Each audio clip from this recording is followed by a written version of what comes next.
എല്ലാവരും പ്രതീക്ഷയോടെ ആകാംക്ഷയോടെ കാത്തിരുന്ന ഓണം ബമ്പർ നറുക്കെടുപ്പ് നാളെയാണ്. പ്രവചനങ്ങൾ ശരിയായാൽ ഒരുപക്ഷെ ഈ ജില്ലയ്ക്കായിരിക്കും ഓണം ബമ്പർ ഇത്തവണ ലഭിക്കുക. മാത്രമല്ല 25 കോടിയാണല്ലോ ഓണം ബമ്പർ. 25 കോടിയിൽ എത്ര രൂപ ഓണം ബമ്പർ ഭാഗ്യശാലിക്ക് കിട്ടും എന്നൊക്കെയുള്ളൊരു ആകാംക്ഷ പൊതുവിൽ എല്ലാവർക്കും ഉണ്ട്. എല്ലാ കണക്കുകൂട്ടലുകളും ഒക്കെ എല്ലാവരും നോക്കിക്കാണും. എങ്കിൽ പോലും തിരുവോണം ബമ്പർ ലോട്ടറി നറുക്കെടുപ്പിന് ഇനി ഒരു ദിവസം മാത്രമാണ് ശേഷിക്കുന്നത്. അതായത് 4-ാം തീയതി ഉച്ചയ്ക്ക് 2 മണിക്കാണ് ഫലം പുറത്തു വരിക. നേരത്തെ 27-നായിരുന്നു നറുക്കെടുപ്പ് നിശ്ചയിച്ചിരുന്നത്. എന്നാൽ ടിക്കറ്റ് വിൽപ്പന കുറഞ്ഞതോടെ ഏജന്റുമാരുടെ അഭ്യർത്ഥന പരിഗണിച്ച് നറുക്കെടുപ്പ് 4-ലേക്ക് മാറ്റുകയായിരുന്നു. 25 കോടിയാണ് ഓണം ബമ്പറിന്റെ ഒന്നാം സമ്മാനം. ബമ്പർ ലോട്ടറികൾ ഏറ്റവും കൂടുതൽ സമ്മാനത്തുകയുള്ളതും ഓണം ബമ്പറിന് തന്നെ. ഓണം ബമ്പർ 2ാം സമ്മാനമായി 1 കോടി രൂപ വീതം 20 പേർക്കും, 3ാം സമ്മാനമായി 50 ലക്ഷം വീതം 20 പേർക്കും, 4ാം സമ്മാനമായി 5 ലക്ഷം വീതം 10 പേർക്കും, 5ാം സമ്മാനമായി 2 ലക്ഷം വീതം 10 പേർക്കുമായിരിക്കും ലഭിക്കുക. കൂടാതെ 5000, 2000, 1000, 500 രൂപയുടെ നിരവധി സമ്മാനങ്ങൾ നൽകും. ഇതുവരെ 80 ലക്ഷത്തോളം ടിക്കറ്റുകളാണ് വിറ്റഴിച്ചത്. ഏറ്റവും കൂടുതൽ ബമ്പർ ടിക്കറ്റുകൾ വിറ്റത് പാലക്കാട് ജില്ലയിലാണ്. 17 ലക്ഷത്തോളം ടിക്കറ്റുകളാണ് ഇവിടെ മാത്രം വിറ്റത്. തൊട്ടു പിന്നാലെ തൃശ്ശൂരാണ്. ഇക്കുറി 90 ലക്ഷം ടിക്കറ്റുകളാണ് ലോട്ടറി വകുപ്പ് പുറത്തിറക്കിയത്. 2024-ൽ 80 ലക്ഷം ടിക്കറ്റുകൾ വിറ്റതിൽ 71,43,008 ടിക്കറ്റുകളായിരുന്നു വിറ്റത്. ആരായിരിക്കും ഭാഗ്യവാൻ എന്നുള്ളതാണ് നമ്മുടെയൊക്കെ ഒരു ചോദ്യം. ഭാഗ്യവാന്മാർ ഇപ്പോൾ പൊതുവെ പുറത്തു വരാറില്ല. കാരണം മുൻ ഭാഗ്യവാന്മാർക്ക് കിട്ടിയ അടികളും ബഹളങ്ങളും പ്രശ്നങ്ങളും ഒക്കെ കണ്ടുകൊണ്ട് ഇപ്പോൾ ആരും അങ്ങനെ പുറത്തു പറയാറില്ല എന്നുള്ളതാണ് ഒരു യാഥാർത്ഥ്യം. അപ്പോൾ 2004-ൽ BR 99 TG 43 42 22 എന്ന നമ്പറിനായിരുന്നു ലോട്ടറി അടിച്ചത്. സുൽത്താൻ ബത്തേരിയിൽ നിന്ന് വിറ്റഴിച്ച ടിക്കറ്റ് കർണാടക സ്വദേശിയായ മുഹമ്മദ് അൽത്താഫ് എന്ന ബൈക്ക് മെക്കാനിക്കിനാണ് ലഭിച്ചത്. 2023-ൽ തിരുവനന്തപുരം സ്വദേശിയായ അനൂപ് എന്നയാൾക്കായിരുന്നു ലഭിച്ചത്. ഏറ്റവും കൂടുതൽ ബമ്പർ അടിച്ചിരുന്ന ജില്ല പാലക്കാടാണ്. അതുകൊണ്ട് ഇത്തവണയും പാലക്കാടായിരിക്കുമോ വിജയം എന്നുള്ളതാണ് ഉറ്റുനോക്കുന്നത്. ലോട്ടറി ഏത് ജില്ലയ്ക്ക് അടിക്കുമെന്ന കാര്യത്തിൽ പല പ്രവചനങ്ങളും വരുന്നുണ്ട്. ഇതിൽ ChatGPT പ്രവചിക്കുന്നത് പാലക്കാട് ജില്ലയ്ക്ക് ലഭിക്കുമെന്നാണ്. ഇത് കേവലം ഒരു വന്യമായ പ്രവചനമല്ല, മറിച്ച് ഏറ്റവും വലിയ ടിക്കറ്റ് വിൽപ്പന, അതിർത്തി കടന്നുള്ള ഡിമാൻഡ്, മുൻകാല പ്രാധാന്യം എന്നിങ്ങനെയുള്ള കാര്യങ്ങൾ കണക്കിലെടുത്താണ് പ്രവചനം. എന്തായാലും ആർക്കാകും സമ്മാനമെന്ന് കാത്തിരുന്ന് തന്നെ കാണാം. ഇനി സമ്മാനമായി 25 കോടി തന്നെ കിട്ടുമോ? അതല്ലേ അടുത്ത ചോദ്യം. ഒന്നാം സമ്മാനമായി ലഭിക്കുന്ന 25 കോടി രൂപയിൽ നിന്ന് ആദ്യം ഏജന്റ് കമ്മീഷൻ കുറയ്ക്കും. സമ്മാനത്തുക 10%, സമ്മാനത്തുകയുടെ 10%, അതായത് 2.5 കോടി രൂപയാണ് ഏജന്റ് കമ്മീഷൻ. കമ്മീഷൻ കുറച്ചതിന് ശേഷമുള്ള തുക 22.5 കോടി രൂപയാണ്. ഈ തുകയ്ക്കാണ് നികുതി ഈടാക്കുന്നത്. ഇതിൽ നിന്ന് 30% ആദായ നികുതി ഈടാക്കും. അത് 6.75 കോടി രൂപ വരും. കൂടാതെ 4% സർചാർജ്, അതായത് ആരോഗ്യ വിദ്യാഭ്യാസ സെസ് കൂടി ഈ തുകയ്ക്ക് ബാധകമാണ്.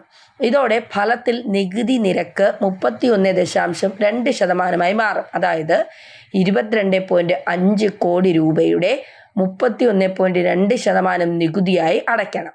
ഇത് 7.02 കോടി രൂപയാണ്.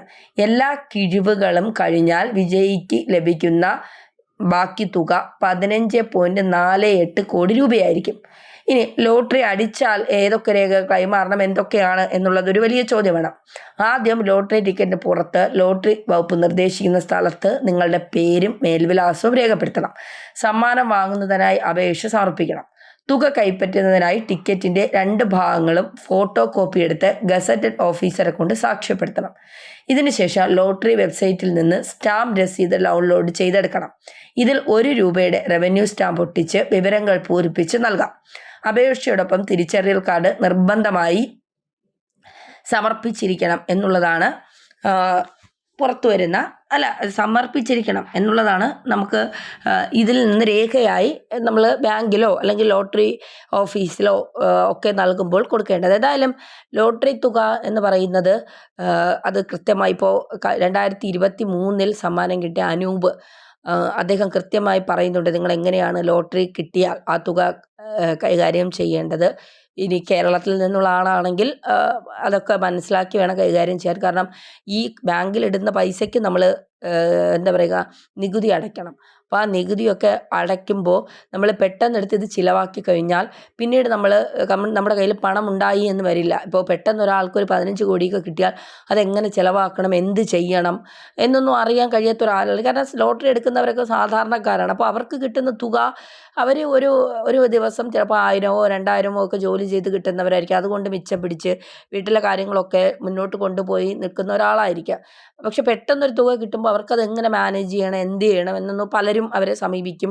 പല ബാങ്കുകളിലും ഇടാമെന്ന് പറയും, പലരും ഇൻട്രസ്റ്റ് കൂടുതൽ തരാമെന്നൊക്കെ പറയും. അപ്പോൾ അങ്ങനത്തെ കാര്യങ്ങളിലൊന്നും നിങ്ങൾ പല ബിസിനസ്സുകൾ ചെയ്യാമെന്ന് പറയും, സിനിമ പിടിക്കാമെന്ന് പറയാം. അങ്ങനെ പലരും നിങ്ങളെ സമീപിക്കുക. പക്ഷേ ഈ കേരളത്തിലുള്ളവരാണെങ്കിൽ ഇനി അതിർത്തികൾ കടന്ന് വന്ന് എടുത്ത് പോകുന്നവരോട് നമ്മളത് പറഞ്ഞിട്ട് കാര്യമില്ല. കാരണം അവർ കഴിഞ്ഞ തവണത്തെ ആൾ ഒരു ബൈക്ക് മെക്കാനിക്കാണെന്ന് അറിയാമെങ്കിൽ അദ്ദേഹം ഇതുവരെ രംഗത്ത് വന്ന് നമ്മൾ കണ്ടിട്ടില്ല. അപ്പോൾ അതുകൊണ്ട് കൃത്യമായി ഇങ്ങനത്തെ ആളുകൾ വരുമ്പോൾ അവരെയൊക്കെ മാറ്റി നിർത്തി ഇത് നിങ്ങളുടെ ജീവിതകാലം മുഴുവൻ നിങ്ങൾക്ക് പ്രയോജനപ്പെടുത്താൻ കഴിയുന്ന ഒരു പണമാണ്. അപ്പോൾ ആ പണം ഏത് തരത്തിൽ വിനിയോഗിക്കണം, എങ്ങനെ വിനിയോഗിക്കണം എന്ന് ചിന്തിക്കേണ്ടതും ആലോചിക്കേണ്ടത് നിങ്ങളാണ്. നിങ്ങളുടെ കുടുംബത്തോടൊപ്പം അത് ആലോചിച്ച് അത് കൃത്യമായി ബാങ്കിലിട്ടാൽ കിട്ടുന്ന ഇൻട്രസ്റ്റ് എത്രയാണ്, ആ ഇൻട്രസ്റ്റ് കൊണ്ട് ജീവിക്കാൻ കഴിയുമ്പോൾ ഇപ്പോൾ ഒരു സാധാരണ ജോലിക്ക് പൊയ്ക്കൊണ്ടിരുന്ന ഒരാൾ, ഒരു ഓട്ടോറിക്ഷ തൊഴിലാളിയോ അല്ലെങ്കിൽ ഒരു മറ്റേ ഈ എന്താ പറയുക ബിൽഡിംഗ് കൺസ്ട്രക്ഷന് പോകുന്ന അത്തരത്തിൽ ബിൽഡിങ്ങിൽ വർക്കിൽ പോകുന്ന ഒരാളൊക്കെ ആണെങ്കിൽ നിങ്ങൾ ആ ജോലി തന്നെ ചെയ്യുക. ജോലിയിൽ നിങ്ങൾ മുടക്കമൊന്നും വരുത്തരുത്. എനിക്ക് 15 കോടി കിട്ടി, ഇനി എനിക്ക് ജോലിക്ക് പോകേണ്ട ആവശ്യമില്ല എന്നൊന്നും വിചാരിക്കരുത്. ഈ പണം കൊണ്ടുവന്ന് ബാങ്കിലിടുക, എന്നിട്ട് അതിൽ നിന്ന് കിട്ടുന്ന ഇൻട്രസ്റ്റ് കൊണ്ട് കാര്യങ്ങൾ നടത്തുക. അതിനുശേഷം നിങ്ങൾക്ക് കുടുംബം ഉണ്ടാകും. അപ്പോൾ അവരുടെയൊക്കെ കാര്യങ്ങൾക്ക് ഇത് പ്രയോജനപ്പെടുത്താം. തുടക്കത്തിലേ നമ്മളിത് കുറേ എന്തെങ്കിലുമൊക്കെ വാങ്ങിയും വീടൊക്കെ ഇല്ലാത്തവർക്ക് വീട് വാങ്ങാം, അതൊക്കെ വലിയൊരു കാര്യമാണ്. മക്കളുടെ വിവാഹം നടത്താനിരിക്കുന്ന ഞാനൊക്കെ പ്രാർത്ഥിക്കുന്നത് ഒരു വീടില്ലാത്ത മക്കളെ വിവാഹം കഴിപ്പിക്കാൻ ബുദ്ധിമുട്ടുന്ന അല്ലെങ്കിൽ നല്ല വിദ്യാഭ്യാസമുണ്ട്, മികച്ച വിദ്യാഭ്യാസം, നല്ല പഠിക്കാൻ കഴിവുണ്ട്, മികച്ച വിദ്യാഭ്യാസം കൊടുക്കാൻ പറ്റുന്ന അത്തരത്തിൽ നിർധനരായ ഒരുപാട് പേർ നമുക്കിടെ അതിലാർക്കെങ്കിലും ഒരാൾക്ക് കിട്ടിയിരുന്നെങ്കിൽ വളരെ സന്തോഷമായിരുന്നു. കാരണം അവർക്കൊക്കെ ഒരു നല്ല വീട്ടിൽ കിടക്കണമെന്നും നല്ല രീതിയിൽ ജീവിക്കണമെന്നും എല്ലാവർക്കും ആഗ്രഹമുണ്ട്. പക്ഷെ എങ്കിൽ പോലും രോഗം ബാധിച്ച് കിടക്കുന്നവരൊക്കെ ഉണ്ട്. കുറച്ച് പൈസയൊക്കെ ഉണ്ടെങ്കിൽ ഓപ്പറേഷനൊക്കെ നടത്താം, ജീവിതത്തിലേക്ക് തിരിച്ചു വരാമെന്നൊക്കെ ആഗ്രഹിക്കുന്ന ഒരുപാട് പേരുണ്ട്. അത്തരത്തിലുള്ളവർക്കൊക്കെ കിട്ടട്ടെ. കാരണം അവരുടെയൊക്കെ ജീവിതം ഇതുകൊണ്ട് വലിയ രീതിയിൽ മാറ്റങ്ങൾ സംഭവിക്കാൻ കാരണമാകും എന്നുള്ളതാണ് യാഥാർത്ഥ്യം. എന്തായാലും ആ ഭാഗ്യവാൻ ആരായാലും ഇത്രയും ടിക്കറ്റ് 80 ലക്ഷത്തോളം ടിക്കറ്റ് വിറ്റഴിച്ച അല്ലെങ്കിൽ അതിൽ കൂടുതൽ ടിക്കറ്റ് വിറ്റഴിച്ചിട്ടുണ്ട്. പാലക്കാട് ജില്ലയിൽ മാത്രമാണ് തോന്നുന്നത്, അത് മൊത്തം 80 ലക്ഷം. അപ്പം എത്ര ടിക്കറ്റ് വിറ്റഴിച്ചാൽ അതിൽ നിന്ന് തിരഞ്ഞെടുക്കുന്ന ആ ഒരാൾ അത് ഒരു ഭാഗ്യവാൻ തന്നെയാണ്. ഭാഗ്യവാൻ എന്നല്ലല്ലോ, ദൈവത്തിൻ്റെ എല്ലാ കടാക്ഷവും ഉള്ള ഒരാളാണ് അദ്ദേഹം എന്ന് തന്നെ പറയാം. എന്തായാലും ഓണം ബമ്പർ ആർക്കടിച്ചാലും അത് കൃത്യമായി ആ പണം വിനിയോഗിക്കാൻ കൂടി അദ്ദേഹത്തിന് കഴിയട്ടെ.